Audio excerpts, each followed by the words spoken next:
The diamond burning on her finger was worth $8 million, stolen money her mother planned to multiply by marrying her off to a billionaire Mark.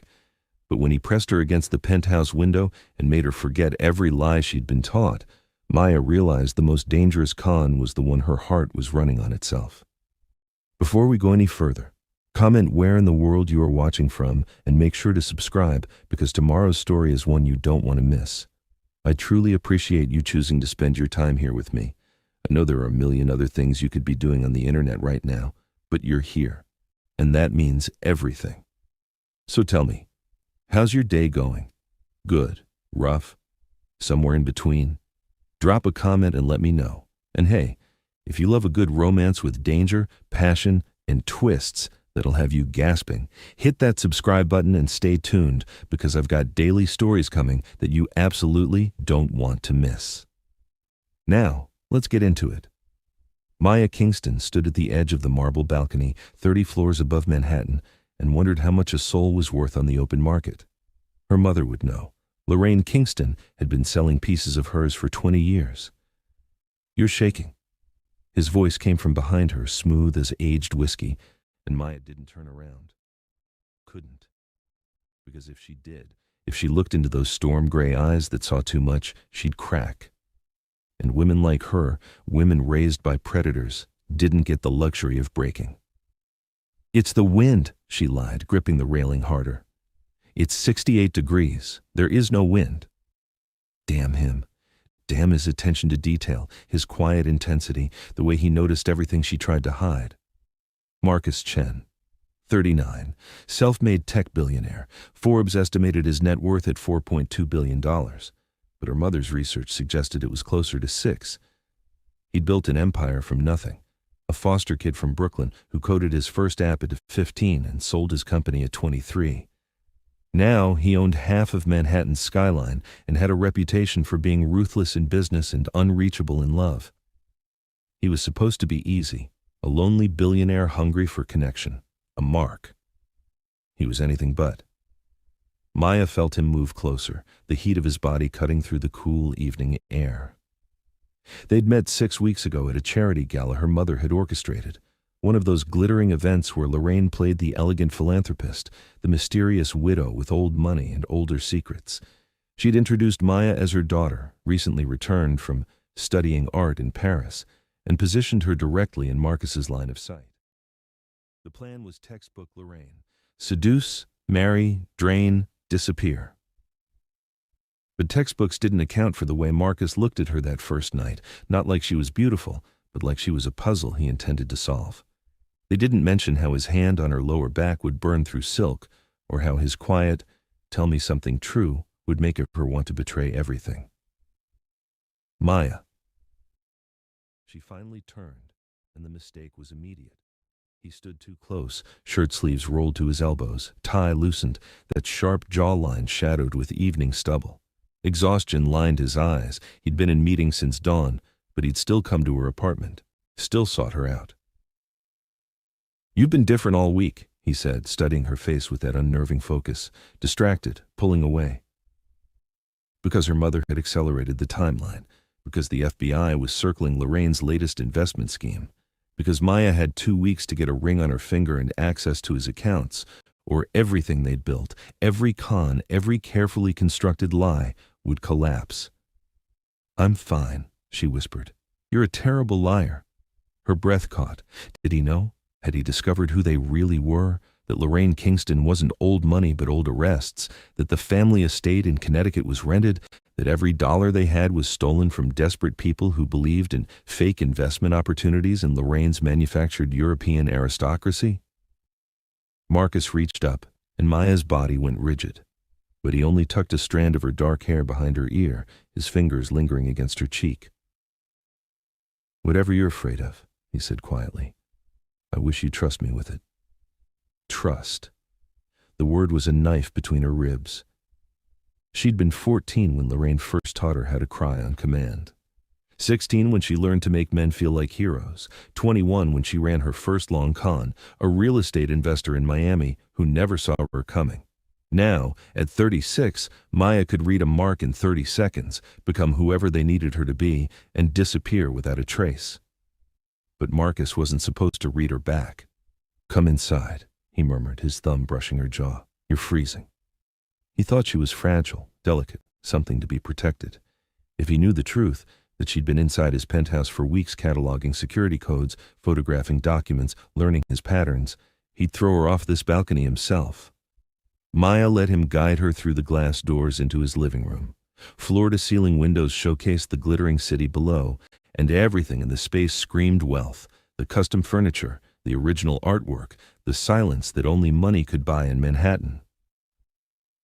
Marcus poured 2 glasses of wine, handed her one, and watched her with that steady gaze that made her feel stripped bare. "My lawyer called today," he said. Maya's heart stopped. "Oh?" He finished the prenup. The prenup, right. Because 3 weeks ago, Marcus had proposed, not with flowers and fanfare, but in the middle of a rainstorm, both of them soaked, his voice raw as he said, "I don't believe in perfect, but I believe in you." She'd said yes because it was the plan, because Lorraine was waiting, because she'd been groomed for this her entire life. She'd said yes, and then cried in the shower for an hour, hating herself more than she'd thought possible. "Already?" Maya managed to keep her voice steady. "That was fast." I told him to make it simple. What's mine is yours. Marcus set down his glass and closed the distance between them.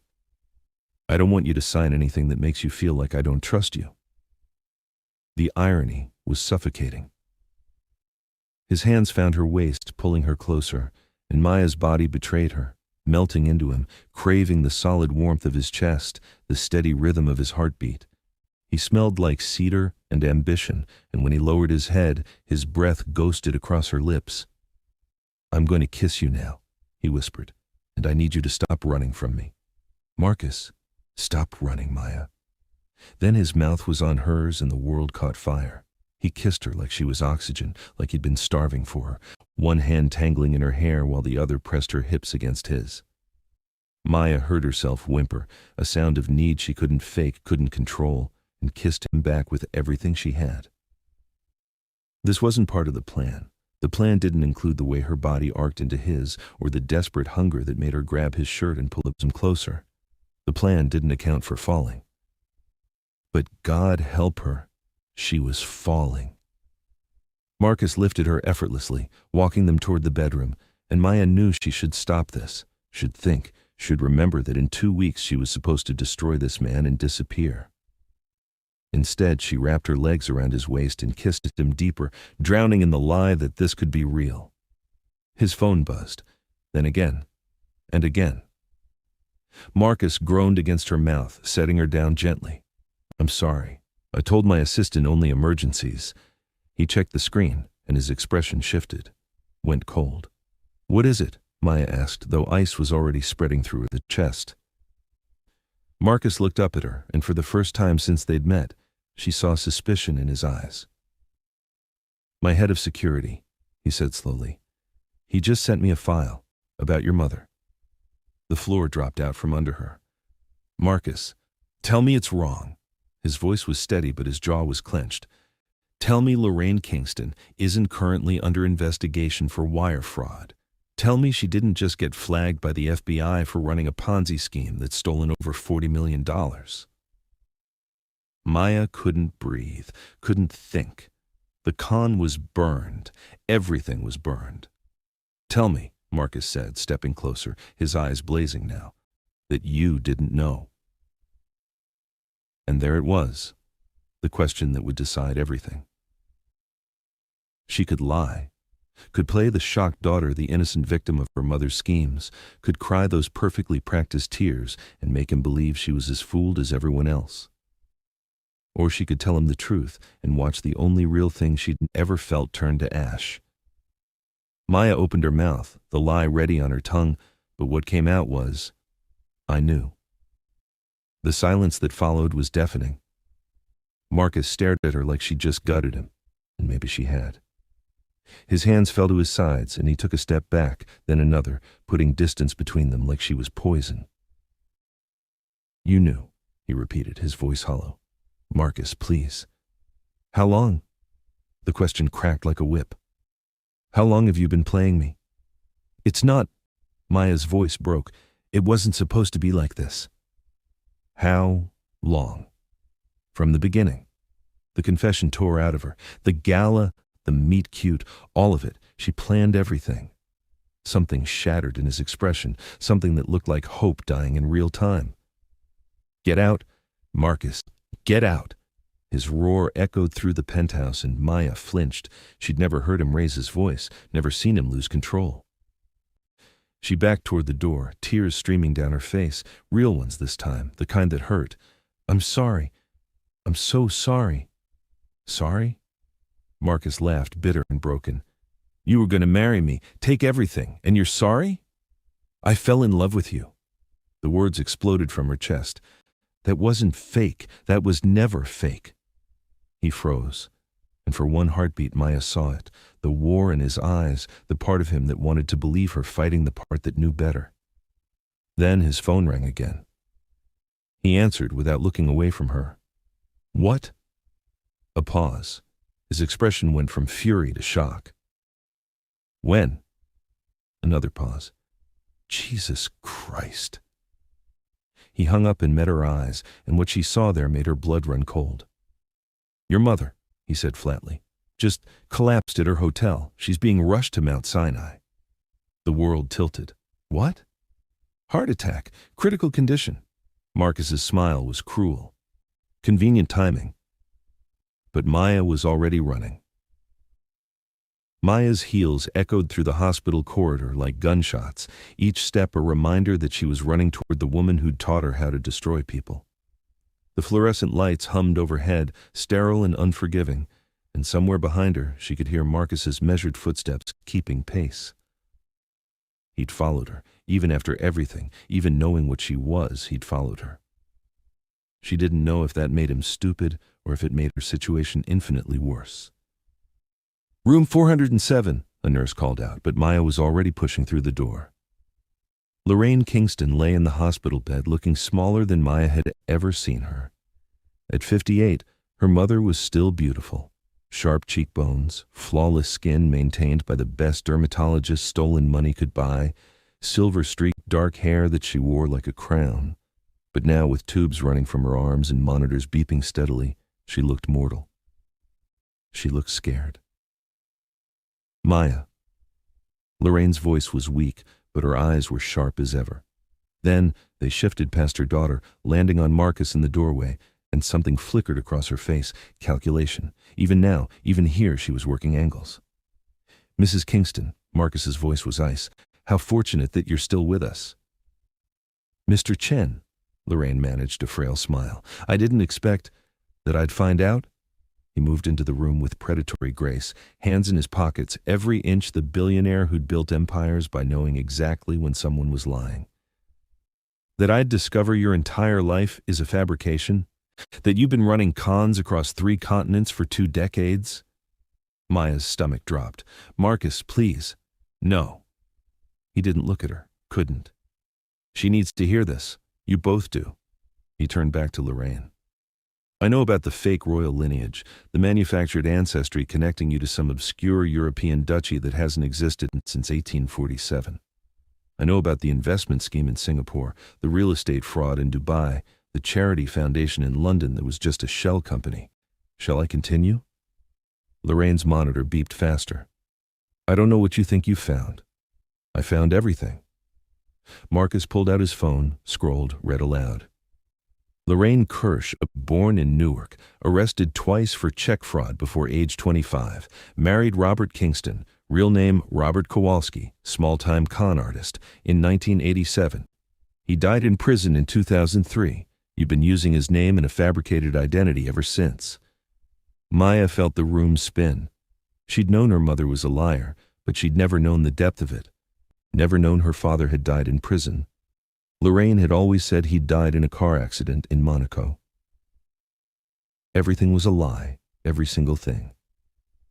Marcus, Maya whispered, how did you? I'm a billionaire, Maya. Did you think I wouldn't have you investigated the moment my assistant saw you at that gala? He finally looked at her, and the pain in his eyes was a physical blow. I knew who she was within 48 hours. I knew what you were. The words hung in the air like a death sentence. Then why? Maya couldn't finish. Why did you let me in? Why did you propose? Why did you make me fall in love with you? Because I'm an idiot. Marcus's laugh was hollow. Because I watched you with her and I saw something. Hesitation, guilt. I thought... He stopped, jaw clenching. I thought you were different. That maybe you were trapped in her world and looking for a way out.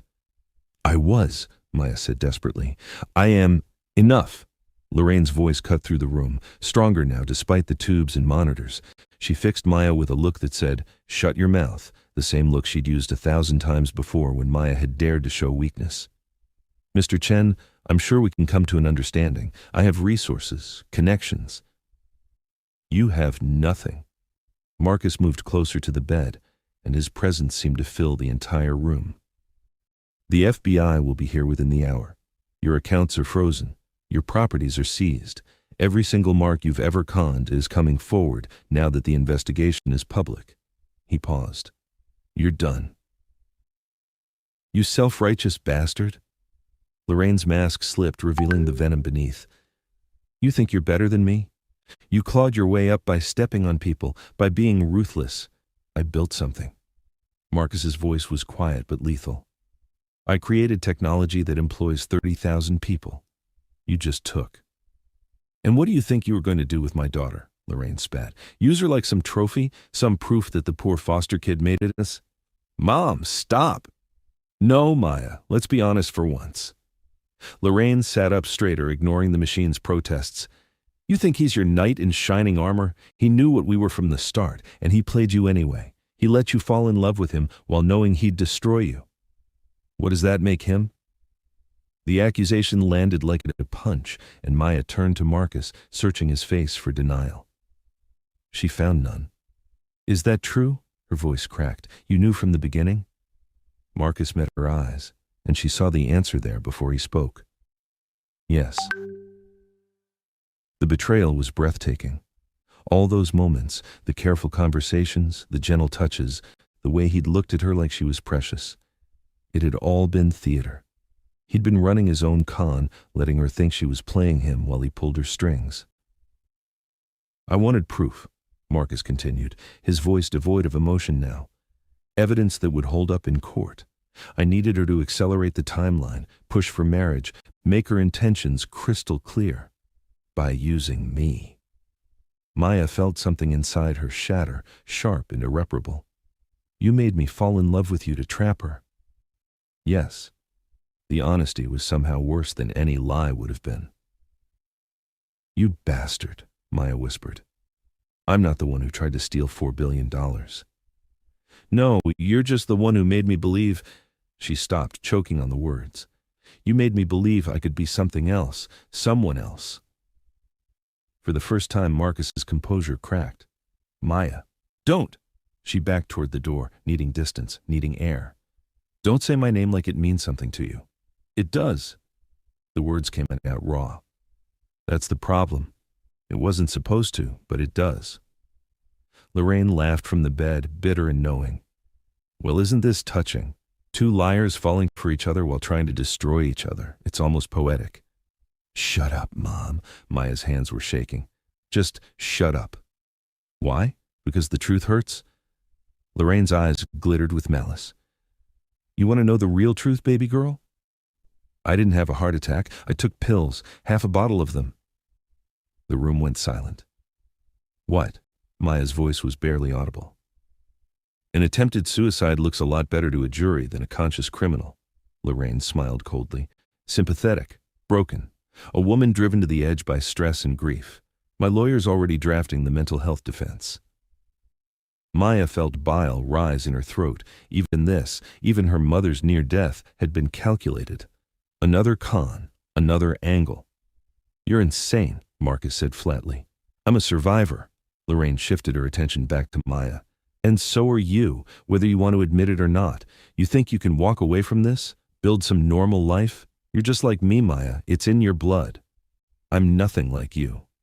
Keep telling yourself that while you're sitting in a cell? Lorraine's voice turned sharp. Because make no mistake, when the FBI comes, they won't care that you're conflicted. They won't care that you fell in love. You're complicit in every crime I've committed for the last 5 years. Every forged document, every stolen dollar, every lie we've told. The truth of it crashed over Maya like a wave. Her mother was right. She'd helped run the cons, played the roles, signed the papers. She'd known exactly what they were doing, and she'd done it anyway. She was going to prison. Unless, Lorraine continued, her tone shifting to something almost gentle, you let him help you. Maya's eyes snapped to Marcus. What? Oh, he didn't tell you? Lorraine smiled. Mr. Chen has friends, powerful friends, the kind who can make charges disappear, who can convince prosecutors that you were coerced, that you're a victim. Isn't that right, Marcus? Marcus's expression was unreadable. I have connections. Yes. And what would that cost me? Maya asked, though she already knew the answer. Nothing was free. Not love, not freedom, not salvation. Information. Marcus stepped closer, and Maya could see the businessman now, the ruthless operator who'd built an empire. Everything you know about your mother's operation, every name, every account, every mark. You testify against her, and I'll make sure you walk away from this. You want me to betray her. I want you to save yourself. Maya looked between them, her mother, who'd raised her in a world of beautiful lies, and the man she'd fallen for while living the biggest lie of her life. One represented everything she'd ever known. The other represented a chance at something real, even if it had started as a trap. Think about it, Maya. Marcus's voice softened. You could have a life, a real one. You could be free of her. By becoming an informant, by putting my own mother in prison, by choosing yourself for once. He moved closer still, close enough that she could feel the heat of him, smell that cedar scent that had become dangerously familiar. By choosing truth over lies. Don't listen to him. Lorraine's voice turned desperate. Maya, he'll use you and throw you away. I'm your mother, blood, family. That means something. Family? Maya turned on her, years of suppressed anger finally breaking free. You've been using me since I was 14. Every skill you taught me, every lesson, it was all to turn me into your perfect weapon. When did you ever choose me over a con? Lorraine's face hardened.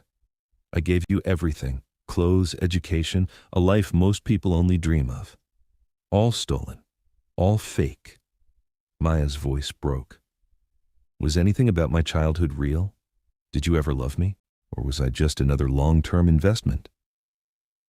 The silence that followed was answer enough. Maya looked down at the engagement ring on her finger.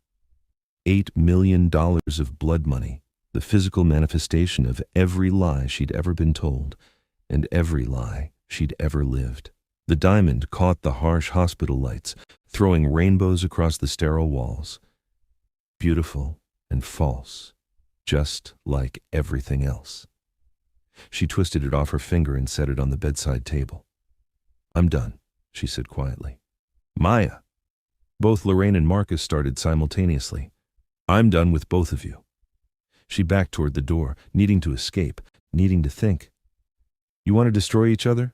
Go ahead, but I'm not going to be your weapon anymore. If you walk out that door, you're on your own, Lorraine warned. The FBI will arrest you within 24 hours. Then I guess I have 24 hours to figure out who I am without you. Maya turned and walked out, leaving behind the ring, the con, and the two people who'd made her question everything she thought she knew about love, loyalty, and lies. She made it to the elevator before the tears came. She made it to the hospital parking lot before her knees gave out. And she made it exactly 47 minutes before Marcus found her sitting in her car, staring at nothing, trying to figure out how to build a life from the ruins of a woman who'd never really existed. He knocked on the window. She didn't move. He opened the door and crouched beside her, his expensive suit probably getting ruined on the dirty asphalt, and said the last thing she expected, "Come with me." Maya finally looked at him. Why would I do that? Because despite everything, despite the lies and the cons and the fact that we've both been manipulating each other, what I felt was real. His gray eyes held hers, intense and unguarded. What I feel is real. You don't even know me. I don't even know me. Then let's find out together. He held out his hand. No more cons, no more games, just truth, even if it's ugly.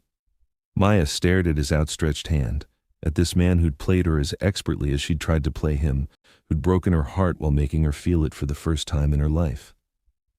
She should walk away, should disappear like she'd been trained to do, find a new city, a new name, a new life built on old skills. But something in his eyes made her hesitate, something that looked like the same desperate hope she felt clawing at her chest. If I take your hand, she whispered, I betray her completely. She goes to prison. My mother. If you take my hand, Marcus countered, you save yourself. You choose a future over a past that was never really yours. The choice should have been impossible. Instead, it was terrifyingly simple. Maya placed her hand in his and felt the world shift beneath her feet. Okay, she breathed. Okay. Marcus pulled her to her feet, and for a moment they just stood there in the parking lot. Two damaged people who'd found each other through the worst possible means, holding on like they might both drown if they let go. Now what? Maya asked. Now we call my lawyer. We make a deal with the FBI, and we figure out how to build something real from all this wreckage. And if I can't? If I'm too broken? Marcus pulled her closer, his forehead resting against hers. Then we'll be broken together. It should have been a terrible plan. It should have been the worst decision of her life. But when he kissed her, soft and desperate and terrifyingly honest, Maya felt something she'd never felt before in any con, any role, any carefully constructed lie. She felt like herself, even if she had no idea who that was yet. Marcus's penthouse looked different in the gray light of dawn, less like a palace and more like a cage made of glass and steel. Maya stood at those same floor-to-ceiling windows where, just hours ago, everything had imploded, watching the city wake up below. Somewhere down there, people were living honest lives, going to real jobs, coming home to families built on truth. She envied them more than they could ever know. Coffee's ready. Marcus's voice came from the kitchen, and Maya turned to find him watching her with an expression she couldn't quite read. He'd changed into fresh clothes, dark jeans and a fitted black t-shirt that somehow made him look more dangerous than any suit ever could.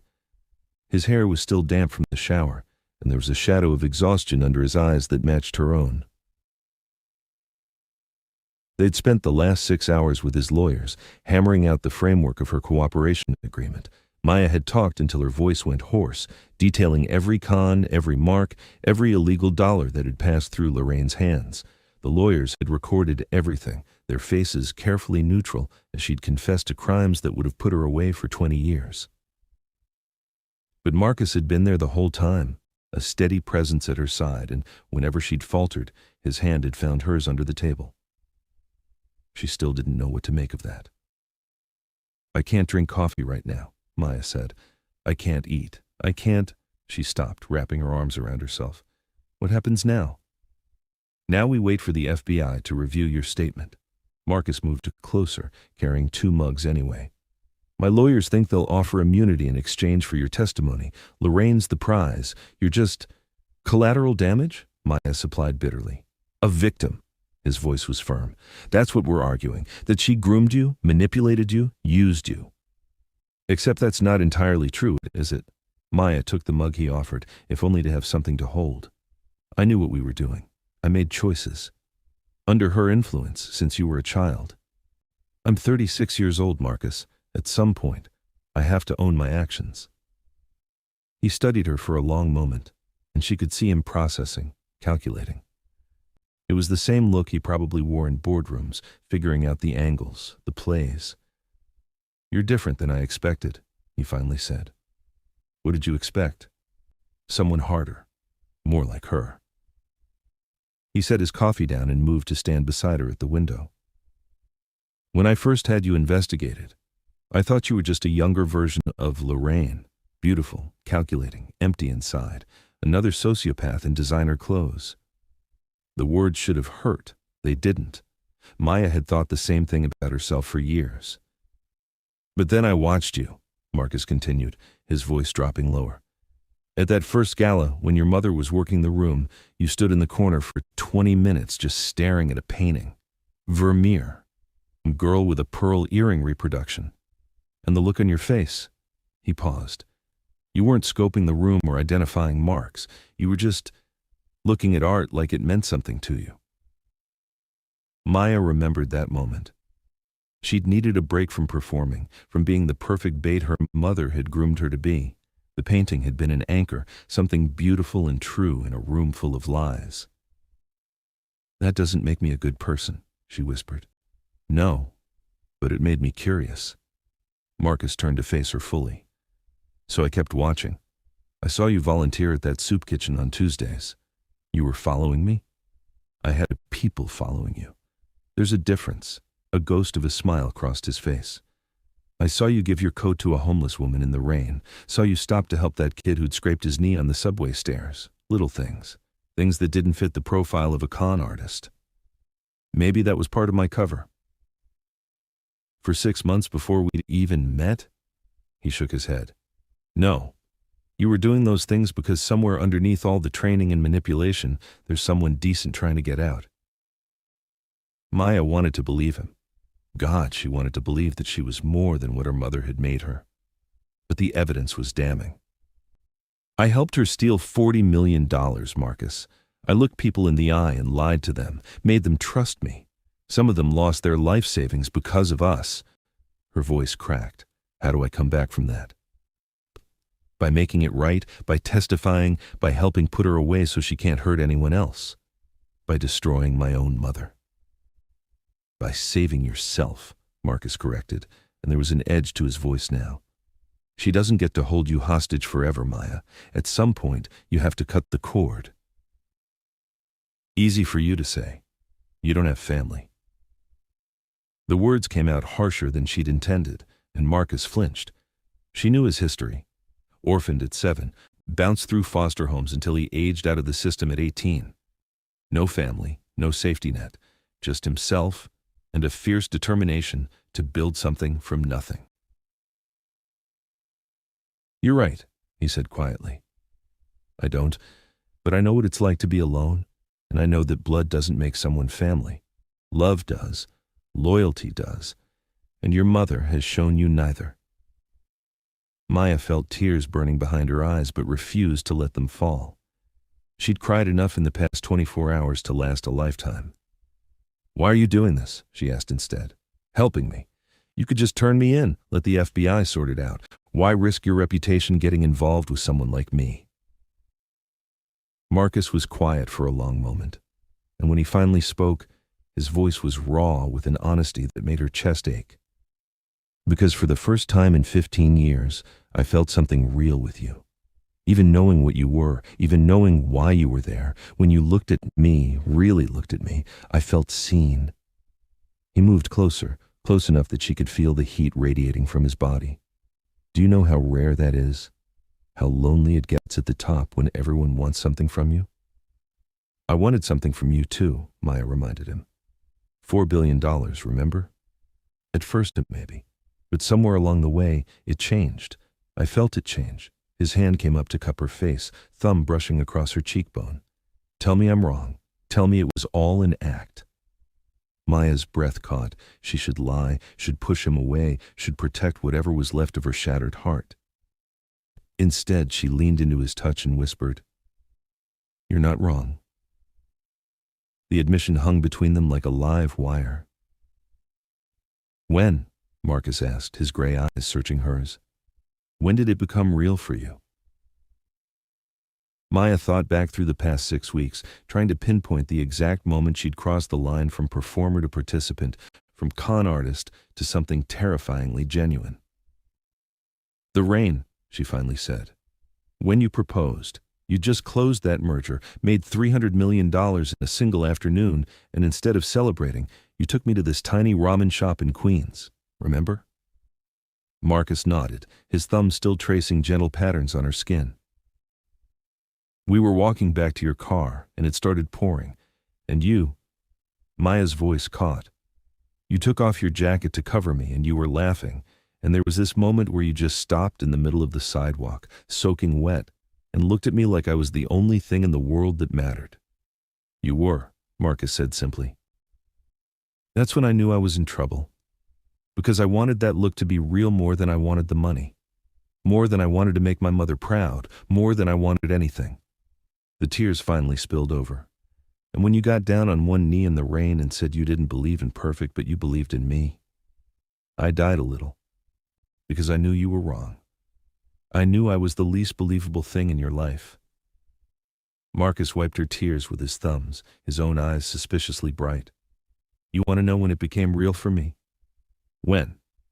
The first night, at the gala. Your mother introduced us and you gave me that practiced smile, said all the right things. But then I asked you what you really thought of the event, and for just a second, maybe half a second, I saw panic in your eyes, like you'd forgotten your lines, like someone had asked Maya Kingston a real question and she didn't have a scripted answer. He smiled slightly. And then you told me the truth. You said the champagne was overpriced, the charity was probably mismanaged, and you'd rather be literally anywhere else. Maya remembered. She'd gone off script, exhausted from months of playing perfect, and the honesty had just slipped out. She'd thought she'd blown everything. I should have stuck to the plan, she murmured. I'm glad you didn't, because that's when I knew you were more than what she'd made you. Marcus leaned his forehead against hers. That's when I knew I had to save you, even if you didn't want to be saved. Pretty arrogant. I'm a billionaire. Arrogance is basically a job requirement. Despite everything, the chaos, the betrayal, the impossible situation they'd found themselves in, Maya laughed. It came out broken and slightly hysterical, but it was genuine. We're a mess, she said. Complete disaster, Marcus agreed. But maybe that's okay. Maybe broken people fit together better than perfect ones. He kissed her then, and it was different from the desperate kisses they'd shared before. This was slower, softer, an exploration rather than a claiming. Maya felt herself melting into him, her hands sliding up his chest to link behind his neck, and for a few precious moments she let herself forget about the FBI, about her mother, about the crimes she'd confessed to. She let herself just feel. Marcus broke the kiss but didn't pull away, his lips brushing against hers as he spoke. Stay with me. Here. Until this is resolved. Marcus. Not as my fiancé, not as part of any con, just stay. Let me keep you safe while we figure this out. I don't need protection. Maybe not, but I need to know you're okay. His voice dropped. I need to know that when I wake up you haven't disappeared. The vulnerability in his words undid her. Here was the man worth billions, who could have anything or anyone he wanted, asking her, a convicted con artist, a liar, someone who'd tried to destroy him, to stay. What if the FBI doesn't grant immunity? Maya asked. What if I end up in prison? Then I'll wait for you. Marcus, that's crazy? Stupid? Probably. He pulled back just enough to meet her eyes. But I didn't build an empire by playing it safe, and I'm not going to start now. Maya wanted to argue, wanted to tell him he was being ridiculous, that she wasn't worth the risk, that he should cut his losses and find someone whose entire life wasn't a crime scene. But the truth was, she didn't want to leave, didn't want to face whatever came next alone. And maybe, she deserved one person in her corner, even if she hadn't earned it. Okay, she whispered. I'll stay. Relief flooded Marcus's features, and he kissed her again, deeper this time, his hands sliding into her hair. Maya pressed closer, needing the solid reality of him, needing proof that this moment was real and not another beautiful lie she'd told herself. His phone buzzed on the counter, shattering the moment. Marcus groaned but didn't let her go. If that's work. It buzzed again and again. You should check it, Maya said reluctantly. He pulled back, frustration clear in every line of his body, and grabbed the phone. Whatever he saw on the screen made his expression go completely blank. What is it? Maya asked, ice spreading through her veins. Marcus turned the phone so she could see the screen. It was a text from an unknown number, but the message was crystal clear. You took my daughter. Now I take everything. L. Below it was an attachment, a photo, of Marcus and Maya taken through the penthouse window less than 10 minutes ago, locked in an embrace. They weren't alone. Someone was watching. Lorraine, Maya breathed, but she's in the hospital. She has people. Marcus was already moving, pulling up security feeds on his tablet. She's had a whole network running cons for years. You think she doesn't have someone who owes her a favor? Someone willing to... Another message came through. Check your accounts. Marcus's fingers flew over the screen, pulling up his banking information. Maya watched his face go from confused to furious to something that looked like grudging admiration. She moved the money, he said flatly. $200 million. Gone. Transferred through a dozen shell companies in the last 3 hours. That's impossible. Your accounts are secure. She had 6 weeks to watch me. 6 weeks where you were in my home, my office, my life. He looked at Maya, and she saw the accusation forming before he could stop it. 6 weeks where you had access to everything. The implication hit her like a physical blow. You think I helped her do this? Did you? The question hung between them, heavy with the weight of every lie that had come before, every betrayal still fresh and bleeding. Maya could have defended herself, could have protested her innocence, reminded him that she'd just spent 6 hours confessing everything to his lawyers, that she'd chosen him over her mother. Instead, she stepped back and said the only thing that mattered. If you have to ask, then we have nothing. She turned and walked toward the elevator, her heart breaking all over again. Maya, wait. No, she pressed the button, watching the numbers light up. You made your choice. You don't trust me, and I don't blame you. But I can't stay here waiting for the other shoe to drop, wondering when you'll decide I'm guilty again. I didn't say you were guilty. You didn't have to. The elevator arrived, doors opening with a soft chime. Maya stepped inside and finally looked at him. Really looked at him, one last time. For what it's worth, I didn't help her. I don't know how she did it, but I'm not surprised she found a way. She always does. The doors started to close. Marcus caught them, holding them open. Don't leave, please. I'm sorry, you just don't know if you can trust me. I understand, but Marcus... Maya felt tears streaming down her face again. I'm tired of trying to prove I'm someone worth trusting. I'm tired of being guilty until proven innocent, and I'm tired of feeling like I have to earn basic decency. That's not what I... Let me go. Her voice broke on the words. Just let me go. For a moment, Marcus looked like he might refuse, like he might pull her back out of the elevator, kiss her until she forgot why she was leaving, make promises he might not be able to keep. Instead, he slowly stepped back, letting the doors close between them. The last thing Maya saw was his face, devastated, furious, and completely lost. Then she was alone in the elevator, descending toward street level, toward whatever came next, toward a future that was terrifying in its uncertainty. Her phone buzzed. A text from her mother. Come home, baby girl. We have work to do. Maya stared at the message, her thumb hovering over the delete button. Then another text came through, this one from Marcus. I'm sorry. Come back, please.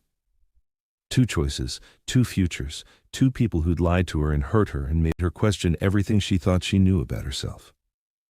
The elevator reached the ground floor. The doors opened. And Maya realized she had a third option, one she'd never considered before because she'd never been allowed to. She could choose herself. Maya deleted both messages, turned off her phone, and walked out into the morning sun, heading toward a destination only she knew. For the first time in 36 years, she was going to figure out who Maya Kingston really was when she wasn't playing a role. Even if it meant doing it alone. The motel room in Queens smelled like cheap disinfectant and someone else's cigarette smoke, but it was paid for in cash and asked no questions. Maya sat on the edge of the sagging mattress, staring at her reflection in the mirror across the room, and barely recognized the woman looking back. No makeup, hair pulled into a messy knot. One of the 3 outfits she'd grabbed from a discount store on her way here, jeans and a plain black t-shirt that cost less than the coffee she used to drink in Marcus's penthouse. This was who she was when you stripped away the designer clothes and the practiced smiles and the carefully constructed lies. She looked ordinary, forgettable, real. It had been 3 days since she'd walked out of Marcus's building. 3 days of moving between cheap motels, paying cash for everything, keeping her head down. The FBI had tried to contact her 17 times. She'd counted before finally destroying her phone. Marcus's lawyers had sent certified letters to her mother's apartment, her old address, every place they could think of. Maya had ignored them all. Because the moment she'd stepped out of that elevator, she'd realized something fundamental. She couldn't trade one cage for another. She couldn't go from being her mother's weapon to being Marcus's redemption project to being the FBI's star witness. At some point, she had to stop being what everyone else needed and figure out what she needed, even if she had no idea what that was. The television in the corner played the evening news on mute, and Maya's attention snagged on a familiar face. Marcus. He was exiting a federal building surrounded by lawyers and reporters, his expression carved from stone. The caption read, "Tech billionaire Marcus Chen testifies in federal fraud case." Maya grabbed the remote and unmuted it. Chen spent 4 hours providing testimony about alleged fraud mastermind Lorraine Kingston, the reporter was saying. Sources say Chen was targeted by Kingston and her organization for his wealth, but discovered the plot and worked with federal investigators to build a case. Kingston remains hospitalized under guard, while her daughter Maya Kingston's whereabouts are currently unknown. The FBI has issued a statement saying they wish to speak with the younger Kingston, though they won't confirm whether she's considered a suspect or a witness. The screen cut to footage of Lorraine being wheeled from the hospital in handcuffs, looking frail and broken for the cameras.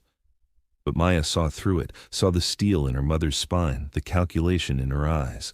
Lorraine was playing her final role, the tragic victim brought down by stress and circumstance. She was going to walk. Maya could feel it in her bones. A knock at the door made Maya's heart stop. She froze, barely breathing. No one knew she was here. No one could know she was here. The knock came again, softer this time. "Maya, I know you're in there." "Marcus." Maya's hand went to the knife she'd bought at a bodega, a pathetic weapon, but better than nothing. "How did you find me?" "Can I come in, please?" "How did you find me?" she repeated, not moving toward the door. A pause. Then, "You used cash at a Target in Flushing. Bought a burner phone, prepaid card, some clothes. But you also bought art supplies, sketchbook, charcoals, watercolors." His voice was tired. "I remembered. The Vermeer. How you looked at it. So I had my people check art supply stores in the area. Showed them your picture. An employee at the one on Roosevelt Avenue remembered you. Said you spent 20 minutes choosing the right brushes." Maya's throat tightened. She'd been so careful with everything else, but she hadn't been able to resist the art supplies, hadn't been able to deny herself that one small pleasure. "I cross-referenced purchases with cheap motels in a 3-mile radius that take cash," Marcus continued. "There were 7. I've been checking each one. You're in number 5. He'd tracked her like she'd once tracked Mark's, efficiently, thoroughly, with the kind of resources only a billionaire could command. Maya should have been angry, should have felt violated. Instead, she felt tired. She opened the door. Marcus looked like hell. His suit was wrinkled, his tie was gone, and there was a shadow of stubble on his jaw that suggested he hadn't slept in days. But his eyes, those storm-gray eyes that had seen through her from the beginning, lit up when he saw her. "You look," he started. "Like someone living in a $40 motel room," Maya supplied. "I was going to say alive." He took a careful step forward.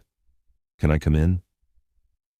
Maya wanted to say no, wanted to close the door and disappear again, keep running until she found some version of herself that made sense. But she was tired of running. She stepped aside. Marcus entered the small room, his presence immediately making the space to feel even smaller. He looked around, at the art supplies spread across the cheap desk, at the half-finished sketch of the city skyline, at the life Maya was trying to build from nothing.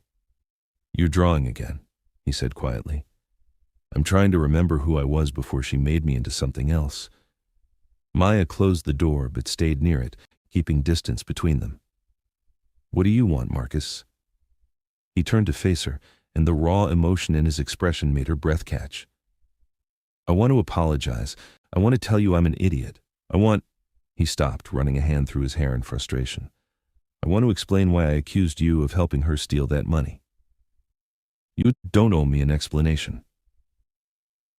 "Yes, I do. Because I was wrong." Marcus moved closer, and Maya saw the exhaustion weighing him down. "The FBI traced the breach. It wasn't you.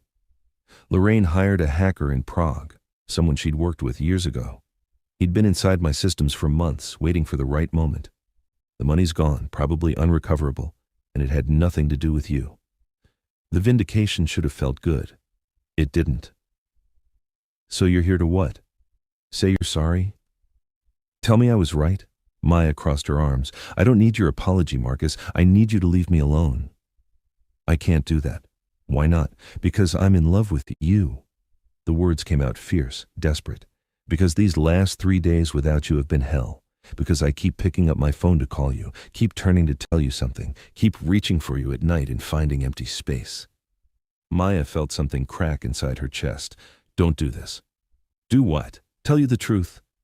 Marcus closed the distance between them, and she could feel the heat of him, the intensity. "You walked out because I doubted you. Because I let my past, my issues with trust, with being used, color how I saw you. And you were right to leave. But Maya, I'm asking you to come back anyway." "Why would I do that? So you can doubt me again the next time something goes wrong?" "No. So I can spend every day proving that I trust you, that I choose you, that I see you, really see you. And I'm not going anywhere." He reached up, cupping her face with both hands. "You said you were tired of proving yourself. Fine. Don't prove anything. Just be. Be messy and complicated and scared. Be angry at me. Be whatever you need to be, but be it with me." Tears burned Maya's eyes. "You don't know what you're asking." "Yes, I do. I'm asking you to take a chance on something real with someone who's just as damaged as you are." His thumbs brushed across her cheekbones. "I'm asking you to build something from this wreckage, together." "What about the FBI? My mother? The fact that my entire life has been a lie?" "We deal with it, together." Marcus's voice was steady now, certain. "The FBI wants your testimony. They'll grant immunity in exchange. My lawyers have been negotiating for 3 days. Your mother's going to prison for a long time, and yes, that's going to be complicated and painful, but you'll survive it. You'll survive all of it." "How can you be so sure?" "Because I've watched you survive for 6 weeks. I've seen how strong you are, even when you don't realize it." He leaned his forehead against hers. "And because I'm not going to let you face it alone." Maya wanted to believe him. Wanted to believe that someone could see all her broken pieces and not run. That love could be real, even when it started with lies. "I don't know how to do this," she whispered. "How to be someone's partner instead of their mark. How to trust someone when trust has always been a weapon." "Neither do I," Marcus admitted. "I've spent 15 years building walls, keeping people at arm's length. You're the first person who's ever made me want to let someone in." He pulled back just enough to meet her eyes. "So we'll figure it out together. We'll make mistakes. We'll hurt each other sometimes, but we'll do it honestly." "Honestly," Maya repeated, testing the word. It felt foreign on her tongue, like a language she'd forgotten how to speak. "Honestly," Marcus confirmed. He took her left hand, the one that used to wear his ring, and pressed his lips to her palm. "Starting now, ask me anything. Ask me the hardest question you can think of, and I'll tell you the truth." Maya thought about it, thought about all the questions she'd been afraid to ask, all the doubts that had been eating at her. "Do you love me because of who I am, or because I'm some kind of project, some broken thing you think you can fix?" Marcus didn't hesitate. "Both, maybe, at first. I won't lie about that. But Maya, somewhere along the way, it stopped being about fixing you and started being about just being with you, laughing with you, watching you look at art like it's the only beautiful thing in the world, seeing you be kind to people when you think no one's watching. He smiled slightly. You're not a project. You're the woman I want to wake up next to every morning, even when, especially when, you're being difficult. I'm always difficult. I know, it's one of my favorite things about you. Despite everything, the fear, the uncertainty, the absolute chaos of their situation, Maya laughed. It came out watery and broken, but genuine. We're insane, she said. Completely. Marcus kissed her softly. Is that a yes? Maya pulled back, studying his face. The exhaustion there, yes, but also hope, raw, desperate hope that she could crush with a single word. She'd spent her entire life crushing hope, taking beautiful things and breaking them for profit. Maybe it was time to try building something instead. I have conditions, she said. Relief flooded Marcus's features. Anything. I testify against my mother, full cooperation with the FBI. I don't want immunity if it means lying or holding back. I tell them everything, take whatever consequences come. Maya. I mean it, Marcus. I can't build something real on more lies, even protective ones. He studied her for a long moment, then nodded. Okay. What else? I need time to figure out who I am when I'm not performing. To learn how to be in a relationship that isn't based on manipulation. She swallowed hard. That means therapy, real therapy, and probably some space while I work through things. How much space? I don't know yet, but you have to respect it when I ask for it. I can do that. Marcus's hand found hers, lacing their fingers together. Anything else? Yeah, Maya met his eyes. You have to let me take care of you too. This can't be you rescuing me. It has to be partners, equals, even when that's messy. Especially when it's messy, Marcus agreed. He pulled her closer, wrapping his arms around her, and Maya let herself sink into the embrace, let herself feel safe, even though safety had always been an illusion. Maybe that was the point. Maybe love wasn't about safety. Maybe it was about choosing to be vulnerable anyway. They stood like that for a long moment, just breathing together in the dingy motel room that smelled like disinfectant and hope.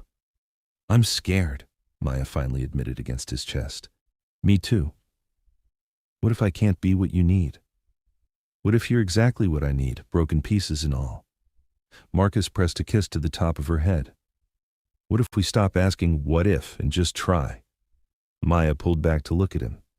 Just try? Just try. He smiled, and it was real. No calculation, no angle, just pure feeling. No guarantees, no perfect outcomes. Just two people who found each other in the worst possible way, deciding that maybe the how doesn't matter as much as the what we do next. It should have been a terrible plan. It should have been naive and reckless and doomed to fail. But when Maya kissed him, really kissed him, without thinking about angles or outcomes, just feeling, it felt like the first honest thing she'd done in her entire life. Okay, she breathed against his lips. Okay, we'll try. Marcus smiled against her mouth. Yeah? Yeah. But Marcus? If you ever track me down through my art supply purchases again, I'm going to be very annoyed. He laughed, deep and genuine, and kissed her deeper. Noted. They eventually made it to the bed, a tangle of limbs and whispered promises and the kind of desperate need that came from almost losing something precious. Marcus touched her like she was breakable and fierce at the same time, and Maya let herself be both. Let herself cry when it got too intense, let herself laugh when he whispered something ridiculous, let herself just feel without calculating the cost. Afterward, lying in the narrow bed with the city lights filtering through the thin curtains, Marcus traced patterns on her bare shoulder. What are you thinking? He asked quietly. Maya considered lying, considered giving him some poetic answer about new beginnings or second chances. But they'd promised honesty. I'm thinking about my mother, she admitted. about how she's probably planning her next move even from a hospital bed, how she's never going to stop, never going to change. She paused. And I'm thinking about how sad that is, how lonely her life must be. Marcus was quiet for a moment. Do you still love her? I don't know. Is it love if it's just fear and obligation and a lifetime of conditioning? Maya turned to look at him. She's my mother. She raised me, and she used me every single day of my life. How do you process that? Carefully, with a really good therapist. Marcus kissed her forehead. And with someone who understands that family is complicated. You never talk about your family, the foster homes. Because there's not much to tell. I bounced around until I was old enough to leave, and then I did. His voice was neutral, but Maya heard the old pain underneath. I learned early that the only person you can really count on is yourself. Is that why you have such a hard time trusting people? Probably. That and watching everyone around me try to use me once I made money. He pulled her closer. You know how many relationships I've had where I wasn't sure if they loved me or my bank account? All of them. All of them, Marcus confirmed. Until you. Ironically, the one person who was definitely after my money turned out to be the first one who actually saw me. That's pretty fucked up. Welcome to our love story. It's a disaster from start to finish. Maya laughed despite herself. We should write a book, How to Build a Relationship on Lies, Fraud, and Mutual Damage. Bestseller material. Marcus shifted to look down at her, his expression turning serious. But Maya, for what it's worth, I'd do it all again. Every moment, every complication, every disaster. Because it led here. To a motel room in Queens. To you, the real you. He brushed her hair back from her face. That's worth more than anything you or your mother could have stolen from me. The words should have been cheesy, should have made her roll her eyes and pull away. Instead, they made her feel seen in a way she'd never experienced before. I love you, Maya said, testing the words, seeing how they felt. I don't know if I'm any good at it yet, but I do. I love you. Marcus's smile was blinding. Yeah? Yeah. Even though you're controlling and arrogant and you track me down like some kind of stalker, I prefer determined. And you probably have some savior complex that we're going to have to unpack in therapy. Definitely. I love you anyway. She kissed him softly. Disaster and all.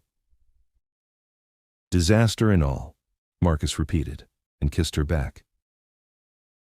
They fell asleep tangled together in the narrow bed, and for the first time in longer than she could remember, Maya didn't dream about running. She dreamed about staying. The FBI field office in Lower Manhattan was everything Maya had expected. Sterile, institutional, designed to make you feel small and guilty even if you'd done nothing wrong. She sat in an interrogation room that smelled like old coffee and fluorescent lighting, Marcus beside her and his lead attorney across the table. 3 federal agents sat opposite them, recording devices whirring, notepads open. This was it, the moment where she either saved herself or condemned herself. Special Agent Sarah Rodriguez leaned forward, her dark eyes sharp but not unkind. She was maybe 45, with graying hair pulled back in a severe bun and the weathered look of someone who'd seen too much human ugliness. Miss Kingston, thank you for coming in voluntarily.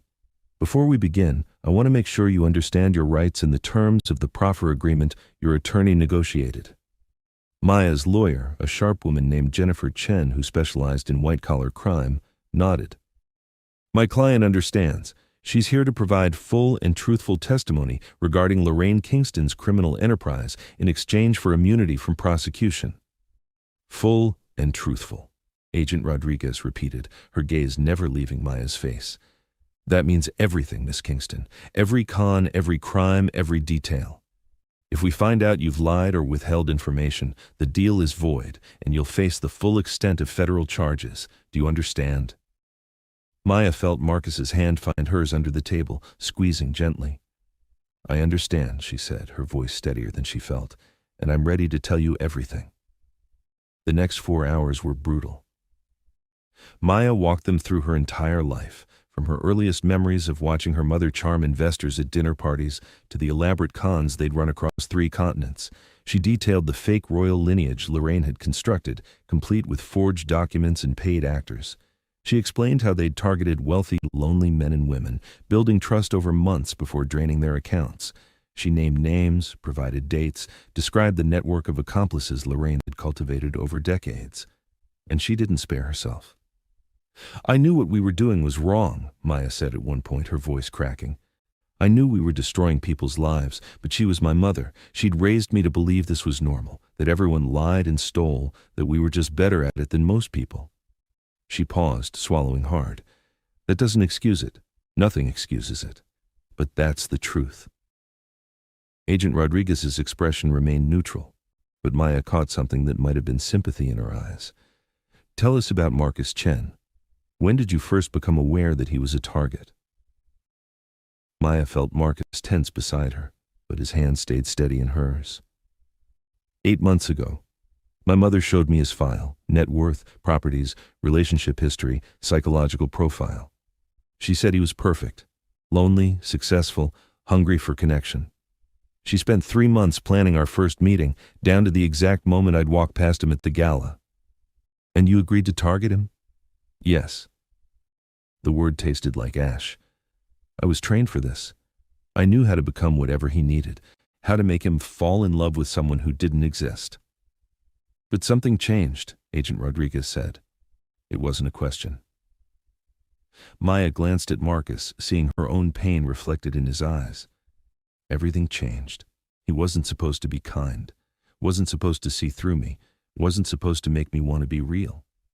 Her voice dropped to almost a whisper. He wasn't supposed to make me fall in love with him. "When did you discover that Mr. Chen knew about your mother's criminal background?" "The night everything imploded. When his security chief sent him the file." Maya's laugh was bitter. "Turns out we were both running cons. He was just better at it." Marcus flinched, and Maya squeezed his hand back. They'd talked about this, about the mutual deception, the layers of lies. It still hurt, but it was honest hurt now. The questioning continued. Bank accounts, wire transfers, shell companies, every sordid detail of the Kingston operation laid bare under harsh fluorescent lights. Finally, Agent Rodriguez sat back. "Miss Kingston, I have to ask. Your mother is claiming that you were the mastermind, that she was merely following your instructions, that you manipulated her just as you manipulated your marks." Maya had expected this. Lorraine would never go down without trying to take her daughter with her. "My mother is a consummate liar, Agent Rodriguez. That's her gift. She can make you believe anything." Maya met the agent's gaze steadily. "But the financial records will show that every account was in her name, every property, every shell company, every stolen dollar, all hers. I was never a signer, never had access. I was a tool she used, nothing more. A tool that benefited financially from the crimes. Yes, and I'm prepared to face consequences for that." Maya's voice was firm. "I'm not asking for a free pass. I'm asking for the chance to make this right by helping you put her away." Agent Rodriguez studied her for a long moment, then looked at her colleagues. Some silent communication passed between them.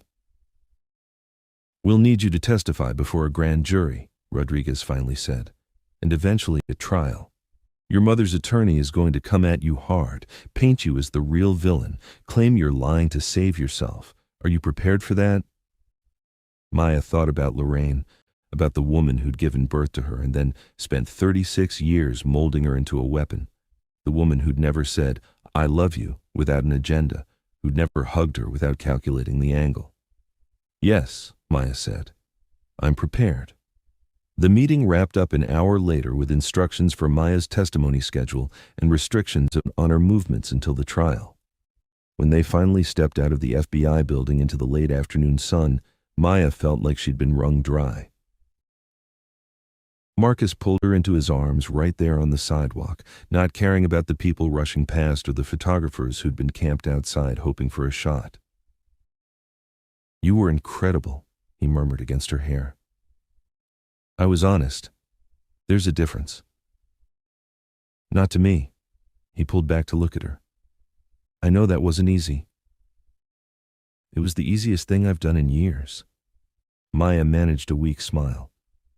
Turns out telling the truth is a lot simpler than keeping track of lies. Marcus's driver pulled up, a black SUV with tinted windows, and they climbed in. As they pulled away from the federal building, Maya watched it recede in the side mirror, taking with it the last remnants of her old life. "What now?" she asked quietly. "Now we go home. You eat something. You barely touch breakfast. And then we deal with the next disaster, whatever that might be." "Home," Maya repeated. She'd been staying at Marcus's penthouse for the past week, but it still felt surreal, like she was playing house in someone else's life. Marcus seemed to read her thoughts. "It doesn't feel like home yet, does it?" "I don't know what home feels like.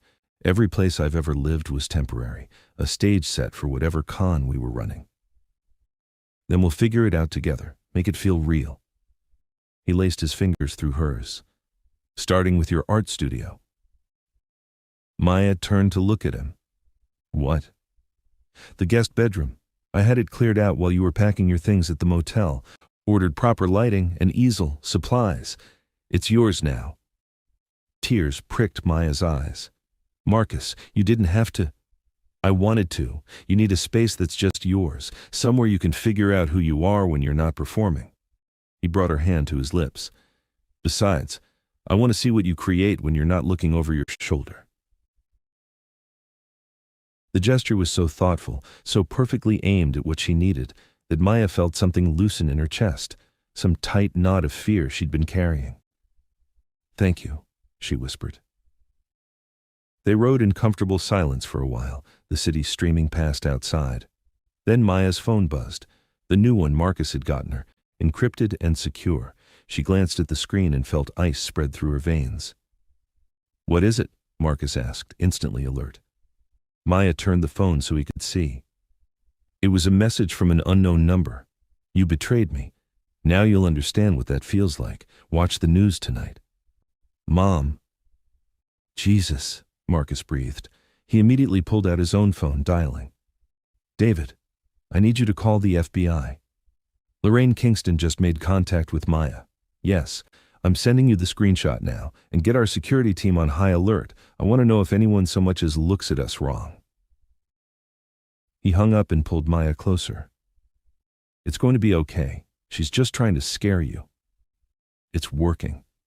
Maya's hands were shaking. "Marcus, what if she's in federal custody. She can't hurt you."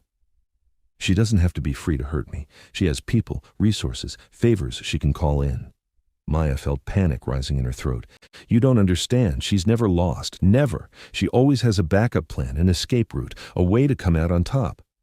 Not this time. This time she's going up against the full weight of the federal government and a billionaire with unlimited resources who's very motivated to keep you safe." Marcus tilted her chin up, forcing her to meet his eyes. "I won't let her hurt you. I promise." Maya wanted to believe him, but she'd spent too many years watching Lorraine twist impossible situations to her advantage.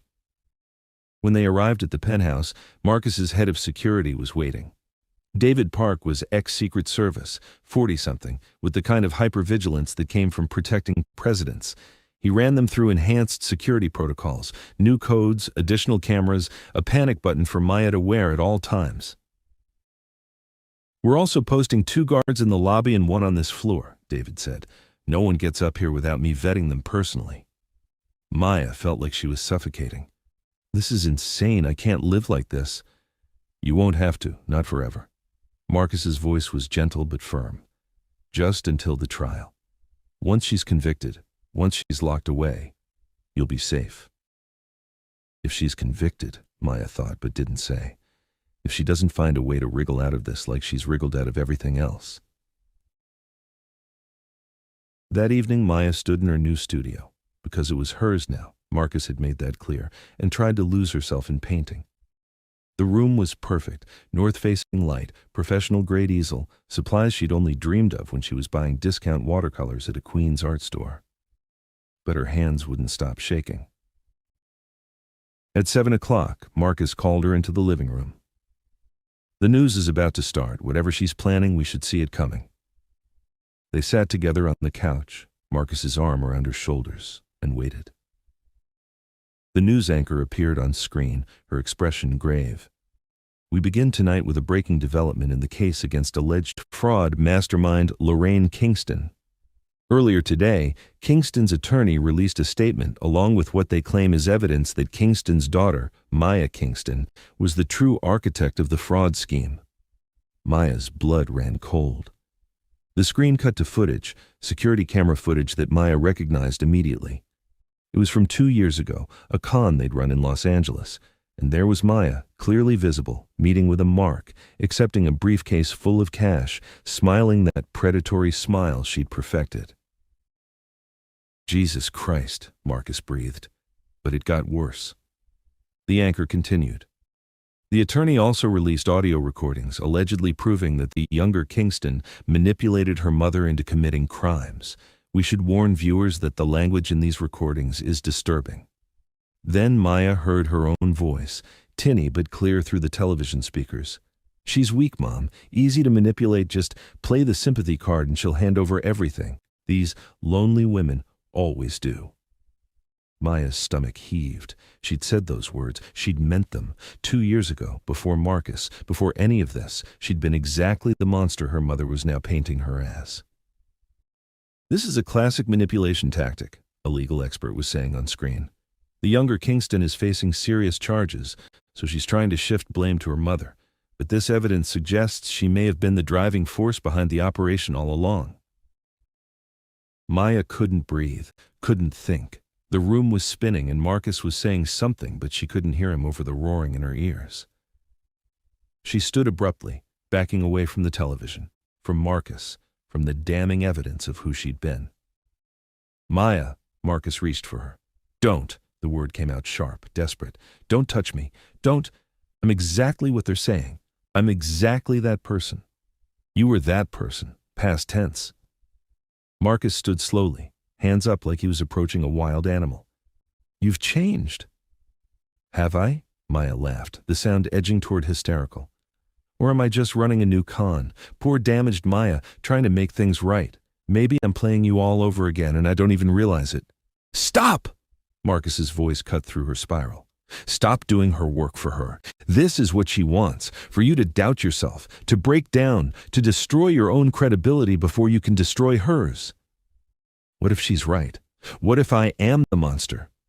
Then you're a monster who spent 4 hours today confessing everything to the FBI. A monster who walked away from billions of dollars because it was the right thing to do. A monster who cries when she paints because art makes her feel something real.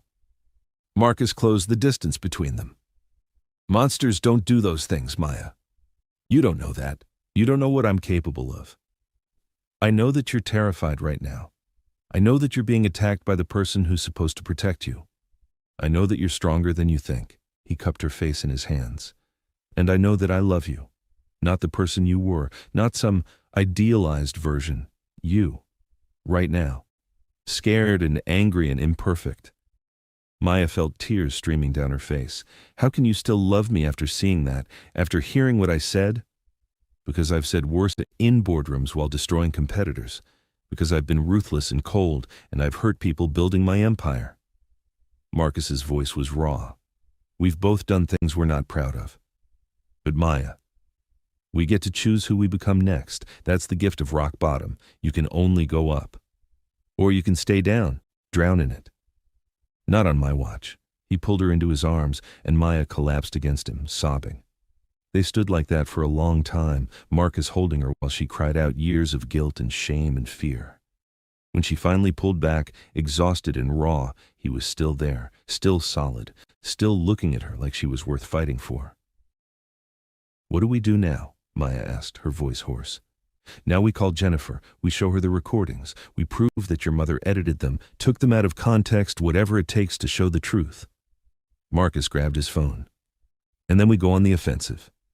No more playing defense. No more letting her control the narrative. Marcus, I did say those things. They might be out of context, but you were a different person then. And we're going to make sure everyone knows that. He was already dialing. I didn't build a $4 billion company by rolling over when things got hard. And I'm sure as hell not going to let Lorraine Kingston destroy the woman I love without a fight. The fierce protectiveness in his voice made Maya's heart clench. She'd spent her whole life being someone's weapon. It was strange and terrifying and wonderful to be someone's reason to fight instead. "Okay," she said quietly. "Okay, we fight." Marcus's smile was sharp as a blade. "Damn right we do." But as he started talking strategy with Jennifer on the phone, Maya couldn't shake the feeling that they were missing something, that Lorraine had more moves to make, more damage to inflict. Her mother had never been content with simple victory. She always went for total annihilation. And Maya was terrified to find out what that would look like. The courthouse steps were a circus, cameras flashing like lightning, reporters shouting questions, protesters holding signs that read both "Justice for the Victims" and "Free Lorraine Kingston." Maya stood beside Marcus, her hand in his, wearing a simple navy suit that Jennifer had insisted looked credible and sympathetic. She felt like she was walking to her own execution. "Miss Kingston, did you mastermind the fraud scheme? Maya, are you in love with Marcus Chen, or is this another con? Is it true your mother tried to kill herself because of what you did?" Marcus's security team formed a barrier, pushing through the crowd, but the voices followed them up the marble steps. Inside the federal courthouse, the chaos dimmed to a low roar, replaced by the hushed tension of people waiting for a show. Because that's what this was, a show. And Maya was about to take center stage. Jennifer met them at the courtroom doors, her expression grim. "Lorraine's attorney filed a motion this morning to have your testimony excluded. They're claiming you're an unreliable witness with a vendetta against your mother." "Can they do that?" Marcus asked. "They can try. The judge will hear arguments before we proceed." Jennifer looked at Maya. "Are you ready for this?" "No," Maya wanted to say. "I'll never be ready to face her, to look into the eyes of the woman who raised me and tell the world what she really is." Instead, she straightened her spine and said, "Yes." The courtroom was packed. Maya recognized some faces from the news, victims of Lorraine's cons, their faces etched with anger and grief. In the front row sat an elderly woman who'd lost her retirement savings to one of Lorraine's fake investment schemes. She was crying silently, and Maya felt shame burn through her like acid. Then she saw her mother. Lorraine sat at the defense table looking elegant in a cream-colored suit, her hair perfectly styled, makeup subtle but flawless. She'd lost weight since the hospitalization, intentionally, Maya was sure, and it made her look fragile, vulnerable, exactly the image her expensive legal team wanted. When Lorraine's eyes met Maya's, there was no warmth, no maternal love, just cold, calculating fury. "You chose him over me," those eyes said. "Now you'll pay." Judge Patricia Morrison entered, and everyone rose. She was in her 60s, with iron-gray hair and a no-nonsense demeanor that suggested she'd seen every trick in the book and invented a few herself. "Be seated," she said crisply. "I understand there's a motion regarding Miss Maya Kingston's testimony." Lorraine's attorney, a silver-haired man named Richard Ashford, who charged $5,000 an hour, stood smoothly. "Yes, Your Honor, the defense moves to exclude Miss Kingston's testimony on the grounds that she's an unreliable witness with a clear motive to lie. She's facing potential charges herself and has every reason to shift blame to my client." "Miss Kingston has been granted immunity in exchange for her cooperation," Jennifer countered, standing, "and her testimony is corroborated by extensive financial records, communications, and testimony from other witnesses. Immunity that she obtained by claiming to be a victim of my client, when evidence suggests she was in fact the mastermind. Evidence that's been selectively edited and taken out of context. Enough." Judge Morrison's voice cut through the argument like a knife. "I've reviewed the proffer materials and the defense's submissions. Miss Kingston's testimony will be allowed, but Mr. Ashford, you'll have ample opportunity to challenge her credibility on cross-examination." Lorraine's smile was subtle but triumphant. She wanted Maya on the stand, wanted the chance to destroy her in front of everyone. Maya felt Marcus squeeze her hand one more time before she had to let go, had to walk to the witness stand alone. The bailiff swore her in, and she sat down, acutely aware of every eye on her. Jennifer approached, her expression kind but professional. "Miss Kingston, can you please state your full name for the record?" "Maya Elizabeth Kingston." "And what is your relationship to the defendant, Lorraine Kingston?" Maya's throat tightened. "She's my mother." "This must be very difficult for you." "It is." Maya forced herself to look at Lorraine, to not flinch from those cold eyes. "But it's necessary." For the next 2 hours, Jennifer walked Maya through her testimony. The cons they'd run, the victims they'd destroyed, the elaborate network Lorraine had built over decades. Maya didn't spare herself. She owned her role, her complicity, her crimes. But she also made clear who had been in control, who had planned everything, who had raised her daughter to be a weapon and then aimed her at the vulnerable. Through it all, Lorraine sat motionless, her expression serene, like she was watching a mildly interesting play rather than her own trial. Finally, Jennifer said, "Miss Kingston, can you tell the court about your relationship with Marcus Chen?" Maya's eyes found Marcus in the gallery. He gave her a small nod of encouragement. "I was sent to seduce him, to make him fall in love with me so we could access his wealth." The words came easier now, worn smooth by repetition. "My mother spent months planning our first meeting. She gave me a psychological profile, told me exactly how to become what he needed." "And did you succeed?" "In making him fall for me? Yes.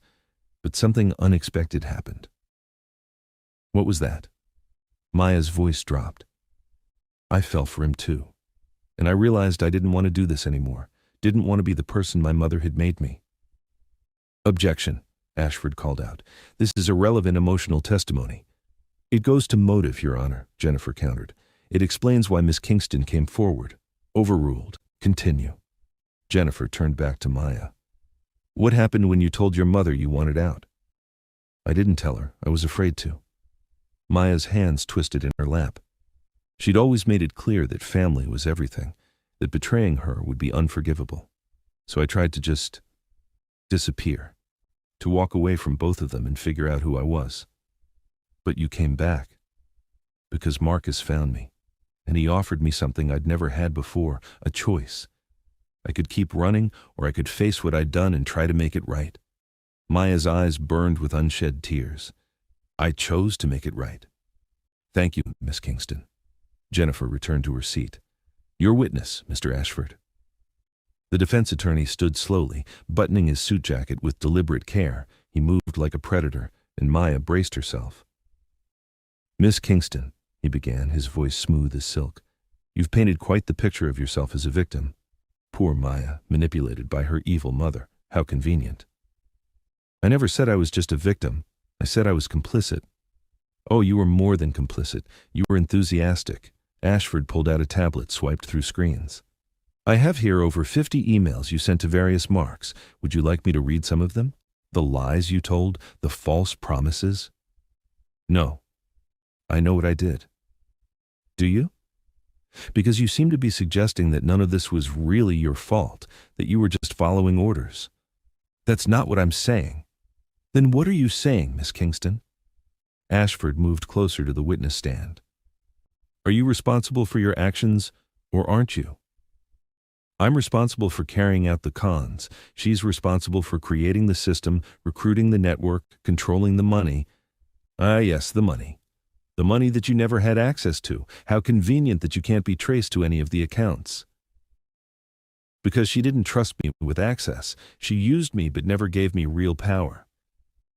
"Or because you're smart enough to cover your tracks." Ashford's smile was sharp. "Tell me, Miss Kingston, when did you first meet Marcus Chen?" The shift in topic threw her. "At a charity gala, 8 months ago. And within 6 weeks he proposed marriage. That's quite fast, wouldn't you say?" "We had a strong connection." "Or you're very, very good at your job." Ashford pulled up another document. "Mr. Chen is worth approximately $4 billion. If you'd married him without a prenup, or even with one, you stood to gain hundreds of millions, correct?" Maya's mouth went dry. "That was the plan initially, yes." "Initially? But then you fell in love." His tone made it clear what he thought of that claim. How fortunate for you that falling in love also happened to get you immunity from prosecution. That's not... I didn't cooperate to avoid charges. I cooperated because it was the right thing to do. Really? So if the FBI hadn't offered you immunity, you still would have testified against your mother? The question was a trap. Maya could feel it closing around her. I don't know, she said honestly. I'd like to think I would have. But I was terrified of prison, of losing everything, of facing what I'd done. She looked directly at Ashford. Yes, the immunity made it easier, but the decision to tell the truth was mine. Or perhaps the decision to lie was yours. Ashford moved in for the kill. Miss Kingston, isn't it true that you orchestrated this entire scheme? That you manipulated your mother, manipulated your marks, and are now manipulating this court? No. Isn't it true that you saw an opportunity to steal Marcus Chen's fortune and blame everything on your mother? No. And when that failed, you decided to play the victim instead. That's not what happened. Maya's voice rose and she fought to control it. I know how this looks. I know I'm not sympathetic, but everything I've testified to is true. My mother built this operation. My mother controlled everything. And yes, I helped her. Yes, I'm guilty too. But I'm not going to let her rewrite history and make me the villain when she's the one who created all of this. Ashford studied her for a long moment, then smiled slightly. No further questions. Maya felt like she'd been gutted. She'd lost her temper, shown emotion, played right into his hands.